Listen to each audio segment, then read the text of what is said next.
So you guys will know that Pastor at Boshoff today, if you didn't see it in the morning, appeared on Dr. Mbuyiseni Ndlozi's morning show. Now, that was quite an interesting one. I was there watching. They just happened to recommend it at the time when he was there, and that's when I started watching. And so I was watching it on YouTube. I will leave the video of the particular episode I'm talking about down in the pinned comment. You can go and check it out. And so there were conversations that they were having. We're talking about a lot of things, about faith and church and the gospel, the mission and going for ministry work, the whole nine jazz. Now, I thought there was a point that they started talking about that I thought was very interesting. Was in Lady Brand 1988, and I started a multicultural church, Naretta and me.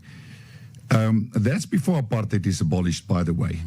And we started a non-racial, multiracial church, and people came, all the farmers came, and the high society came, and then black people started coming because I'm open. It's a church where anybody is welcome. Yes. And in those days, the black people who came had no jobs or anything, so it was poor people. And I wanted to back it by some of the stats from this YouTube channel. And so I thought, there's no better way to do it than this. And so there was someone who came in and asked if, is it that when a pastor, if the pastor is white and black people start coming to a church, the white people in the church, they would leave. So this kind of question to say, are the white people more racist? That's why they are going out of the churches and going to predominantly white churches or what? And so that was the question. I thought it was an interesting question. Siyaphila wamukelekile. Siyaphila. I just want to ask a question to Pastor at Boshoff. I know it may not be an easy question, but I know it's a question that lingers in the mind of a lot of people.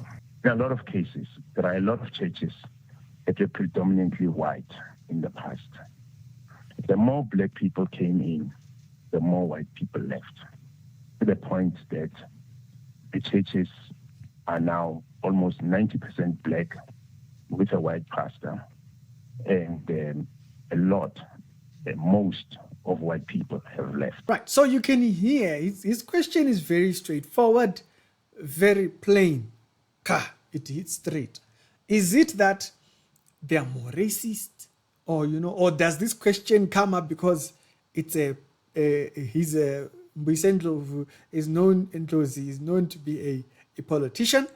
Or does this question come from a place of concern over whether white people are more racist or what? Now, I'll make it very simple for you. I posted two polls. I posted a poll on the community section of this YouTube channel. So right now you can swipe the video down, go to the YouTube channel, go to the community section or the post section.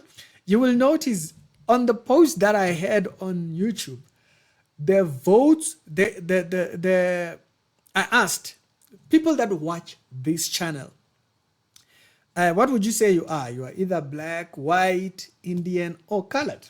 Which are you here? And not shocking, the comment said that there was 94% of people were black that were watching this channel. And 2%, now bear in mind, that's out of 464 votes. Thank you very much for everybody that voted. Thank you very much. 2% white, that is very low. I don't know how many is that. And so you can do the math there, okay? So 10% will be 50, will be like 40 something. So 1% will be like 4 people. That's wild. So 4 people, nyana, out of 500 are Indian. And 3%, okay, that's like 12 people. 12 people out of, that's wild. 12, like for me, this is not new. I did kind of see this way before, which is why I wanted to make this video. Now bear in mind, this is just social media. This is not even a church, like an in-person church. This is just social media. Like people, what kind of people are you watching? On Facebook, we had 250 votes, 250 votes, and 95% were black. 95% were black. 3% were colored. 1% Indian. 1% white on Facebook. What are you seeing? 95% of the people that watch this channel. Now, for me, it's not new because I knew this from watching the comment section. You watch the comment section, you can see profile pictures pretty much the same. I have discipleship classes, right? And out of those discipleship classes, there's over 400 people. And in those 400 people, I don't think there's one white person. I don't think so. I haven't seen any other race but black people. Now, is that a statement? I don't think so. I think sometimes there's something that we don't actually recognize. When you walk into a place, like when you walk into a certain room or something like that, and you're not sure about where to go, you go to a person that is easily relatable out of everyone, okay?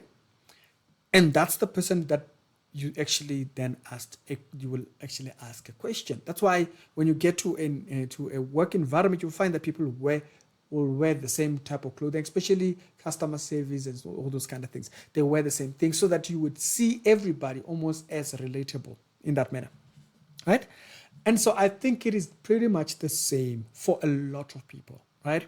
Now, the newer generation might not see things like that. People that grew up in multiracial schools, you went to those schools where there was more black people, you're going to divert to that. When you went to a school that had most mixed people, you're going to divert to that. It has nothing to do with necessarily being racist. It's just what you are comfortable with.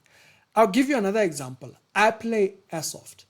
Airsoft, it's a white people sport, and it is a white people sport. Like in the whole field, I'll be like one or two of us who are actually black.